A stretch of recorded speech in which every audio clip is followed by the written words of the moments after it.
Sir నమస్తే sir. మా అబ్బాయి శివభారద్వాజ్ నాయుడు, మాది పరవాడ. అన్నిటి సిల్చార్లో మెకానికల్ గా వచ్చింది సీటు. మీకు చాలా చాలా థ్యాంక్ యూ సార్. ఎందుకంటే సీట్ పోయిన రోజు మా అబ్బాయి చాలా చాలా ఏడ్ చేశారు. అమ్మా, దేవుడు మమ్మల్ని ఆల్రెడీ పనిష్ చేశాడు. మళ్ళీ ఇదంతా ఏంటమ్మా, మేము కష్టపడి చదువుకున్నాం కదా, మళ్ళీ ఇప్పుడు కూడా మళ్ళీ మాకు ఈ పనిష్మెంట్ ఏంటమ్మా అని వాళ్ళు పడుకొని అడిగాడు సార్. ఆ రోజు నేను వాడికి ఏ సమాధానం చెప్పలేకపోయాను, ఎందుకంటే మా చేతుల్లో ఏమీ లేదు. ప్రిన్సిపల్ దగ్గరికి వెళ్ళాము, చాలా చాలా తిరిగాము, అందరినీ అడిగాం. ప్రిన్సిపల్ సార్ ఏమో రాజమండ్రి బ్రాంచ్ లో చాలా 10 మంది ఉన్నారమ్మా, ఆ 10 మందిలో ఇదే ప్రాబ్లం ఫేస్ చేస్తున్నారు, ఆ 10 మందికి మీరు కాంటాక్ట్ చేయండి, మీకు ఏదైనా ఆధారం దొరుకుతుంది అని అంటే అప్పుడు అక్కడ సార్ నెంబర్ ఇచ్చేసారు.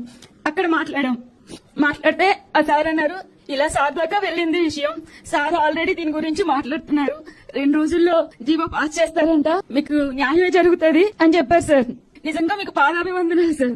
మా పిల్లల భవిష్యత్తుకి దేవుడు అన్యాయం చేసినా మీకు న్యాయం చేశారు.